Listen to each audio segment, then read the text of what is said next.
আসসালামু আলাইকুম ওয়া রাহমাতুল্লাহি ওয়া বারাকাতুহু। সবাইকে ওয়েলকাম করছি আমাদের আইকিটেক অফিসিয়াল চ্যানেলে। আজকে আমরা শুরু করতে যাচ্ছি আমাদের ফ্রি গ্রাফিক ডিজাইন কোর্সের 16 নং ক্লাস। ক্লাস শুরু করার পূর্বে নতুনদের জন্য সামান্য গাইড করছি। আপনি যদি এই প্রথম আমাদের ভিডিওতে ক্লিক করে থাকেন তাহলে আমরা আপনাদের শুভাকাঙ্ক্ষী হিসেবে নির্দেশনা দিচ্ছি। আপনি আমাদের চ্যানেলের ভেতরে প্রবেশ করুন এবং প্লেলিস্ট সেকশনে গিয়ে খুঁজে বের করুন আপনার কাঙ্ক্ষিত ফ্রিল্যান্সিং রিলেটেড কমপ্লিট কোর্স। এরপর শুরু করুন ধারাবাহিক প্র্যাকটিস।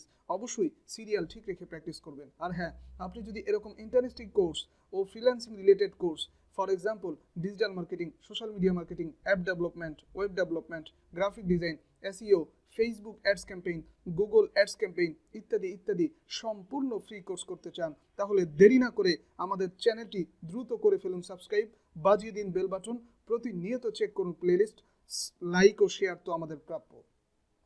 আর কমেন্ট বক্সে মন্তব্য জানাতে ভুলবেন না। সরাসরি অনলাইন অথবা অফলাইন ক্লাসের জন্য ভিজিট করুন আমাদের অফিসিয়াল ফেসবুক পেজ অথবা ওয়েবসাইট। চলুন আজকে শুরু করছি আমাদের 16 নং ক্লাস। আজকের ক্লাসের টপিক হচ্ছে হ্যান্ড টুল এবং রোটেট। হ্যান্ড টুল এবং রোটেট আপনারা দেখতেই পাচ্ছেন যে আমরা আমাদের কম্পিউটার স্ক্রিনে ওপেন করে নিয়েছি আমাদের ফটোশপ এবং একটি পিএইচডি, অর্থাৎ আগের ক্লাসে যেই পিএইচডি আমরা তৈরি করেছিলাম, যেই ব্যানারটি আমরা তৈরি করেছিলাম, সেই ব্যানারটি আমরা ওপেন করে নিয়েছি। হ্যান্ড টুল আপনারা সহজেই বুঝতে পেরেছেন এবং আমরা অতীতের ক্লাসগুলোতেও ডিসকাস করেছি। তবে বেসিক্যালি আলাদাভাবে একটা টুল রয়েছে যেটা হ্যান্ড টুল এবং রোটেট, এর ভেতরে দুইটা অপশন রয়েছে। এইটা নিয়ে আজকে আমরা ডিসকাস করব। আমরা যখন কোনো পিএইচডিকে ভালোভাবে দেখার জন্য, অর্থাৎ কোনো জায়গায় কোনো ডিজাইন করব, এটার জন্য যখন আমরা কি করি, জুম করি। আমরা জুম কিভাবে করি সেটাও জানা আছে, যে control plus plus plus plus plus plus plus করে জুম করতে পারেন, অথবা মাইনাস মাইনাস করে জুম করতে পারেন, অথবা আপনার কিবোর্ডের ওয়াল্ট প্রেস করে, সরি এখানে কি এসে গেল, হ্যাঁ, কিবোর্ডের ওয়াল্ট প্রেস করে, আল্ট যে আছে এটা প্রেস করে যদি আপনি আপনার মাউসের স্ক্রল চাকাটা এদিক সেদিক অর্থাৎ আপ ডাউন করতে থাকেন তাহলে বড় হবে, ছোট হবে। অনেক সময় দেখা যায় যে আমরা চাচ্ছি যে উপরে আমাদের এই সানটা আমরা দেখব, কিন্তু এটা বড় হয়ে যাওয়ার কারণে কিভাবে দেখব, তখন আমাদের হ্যান্ড টুল ইউজ করতে হয়। তখন আমরা কিবোর্ডের শর্টকাট ইউজ করব স্পেস বার, অর্থাৎ স্পেস স্পেস আপনার কিবোর্ডে যে স্পেস রয়েছে এটা যদি আপনি চেপে ধরেন তাহলে আপনারা এই মাউসটা খেয়াল করেন যে হাতের মতো হয়ে যাচ্ছে। তখন আপনারা এটা ইচ্ছা মতো কি করতে পারবেন, হ্যান্ড অর্থাৎ আপনার মাউসের লেফট সাইডে ক্লিক করে আপনারা যে কোনো পিএইচডি যে কোনো জায়গায় যেতে পারেন, পিএইচডি যতই বড় হোক না কেন। এটা ছিল আমাদের অতীতের করা শর্টকাট, কিভাবে করবেন সেটা। কিন্তু এটার একটা যেহেতু আলাদা সেপারেট টুল রয়েছে সেটার জন্য। আর এই টুলটা হচ্ছে আমরা প্রথমে শিখিয়েছিলাম কি টুল, শেপ টুল।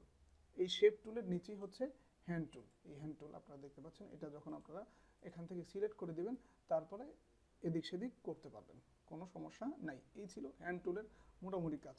এখান থেকে আপনারা 100% করে দিতে পারবেন, আবার পারফেক্টলি পুরো পিএইচডি মিলে যখন একটা পারফেক্ট সাইজ হয়ে যাবে তখন সেটা ফিল স্ক্রিন করে দিতে পারেন। আর এটার শর্টকাট আমরা বলে দিয়েছিলাম কন্ট্রোল প্লাস 0, অথবা ফুল স্ক্রিন করে দিতে পারেন, ফুল স্ক্রিন। তো আমরা 100 করে দিচ্ছি, 100।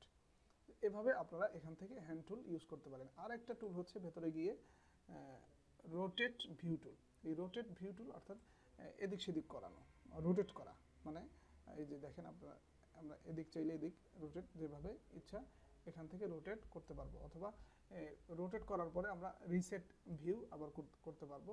এখান থেকে এই অপশনগুলো আপনারা দেখলে অবশ্যই বুঝে যাবেন রোটেট কি জিনিস এবং হ্যান্ড টুল কি জিনিস। তবে আরেকটি ইন্টারেস্টিং এখানে বিষয় রয়েছে, সেটি হচ্ছে আমরা যদি আগে শেপ টুলের মধ্যে যাই তাহলে দেখেন শেপ টুলের শর্টকাট হচ্ছে আমাদের কিবোর্ডের ইউ ইউ ইউ প্রেস করে আমরা এখান থেকে শেপ টুল সিলেক্ট করতে পারি। এরপরে শিফটের সাথে যদি আমরা ইউ প্রেস করি তাহলে দেখতে পাচ্ছেন আমাদের ওখানে ইন্টারচেঞ্জ হবে, চেঞ্জ হতে থাকবে। দেখতে পাচ্ছেন আমাদের ওখানে চেঞ্জ হচ্ছে, কিন্তু সবগুলোতে ভেতরে যতগুলো অপশন রয়েছে সবগুলোতে ইউ আছে। এরপরে আমরা আগে যেই ইয়াগুলো ডিসকাস করেছি, এখানে ভি, এরপরে মার্কি টুল এম এম, এরপরে লাসো টুল এল এল, এরপরে selection, quick selection tool, magic wand tool, এরপরে অবজেক্ট সিলেকশন টুল, এগুলো সব ডাব্লিউ। এগুলো আমরা সবগুলো সেম ছিল, কিন্তু এখানে আসার পরে দেখতে পাচ্ছেন আপনারা হ্যান্ড টুলে আসার পরে হ্যান্ড টুল হচ্ছে এইচ শর্টকাট, আর রোটেট ভিউ টুল হচ্ছে আর, অর্থাৎ আপনার দুইটা আলাদা আলাদা। এর জন্য ভেতরে গিয়ে আমাদের এটা কোনটা আমরা সিলেক্ট করব এটা সিলেক্ট করে দিলে ভালো হবে। তো আশা করছি আপনারা এই ক্লাসটি বুঝতে পেরেছেন। আজকের ক্লাসটা খুবই ছোট ছিল এবং খুবই ইন্টারেস্টিং। আমাদের সামনের কাজগুলো করতে গেলে এই হ্যান্ড টুলের বেশি প্রয়োজন। এই হ্যান্ড টুল আপনারা বেশি ইউজ করবেন এবং বেশি কি করবেন, এই হ্যান্ড টুল প্র্যাকটিস করার চেষ্টা করবেন। এবং আপনারা যারা আমাদের এই ভিডিওতে ক্লিক করেছেন, যারা ভিডিওগুলো দেখছেন, ক্লাসগুলো করছেন, তাদেরকে অবশ্যই সাজেস্ট করব আপনাকে সাকসেস হতে হবে। আর এই সাকসেস হওয়ার জন্য ক্লাস 1 থেকে দেখা শুরু করতে হবে, প্র্যাকটিস করতে হবে। শুধু দেখলেই হবে না, প্র্যাকটিস, নিয়মিত প্র্যাকটিস করতে হবে। প্র্যাকটিস করলে অবশ্যই আপনি সাকসেস হতে পারবেন ইনশাআল্লাহ। তো আগামী ক্লাসের আমন্ত্রণ জানিয়ে আজকে এখানেই শেষ করছি। আল্লাহ সবাইকে সুস্থ রাখুন, ভালো রাখুন, নিরাপদে রাখুন। ওয়া মা তাওফিকি ইল্লা বিল্লাহ।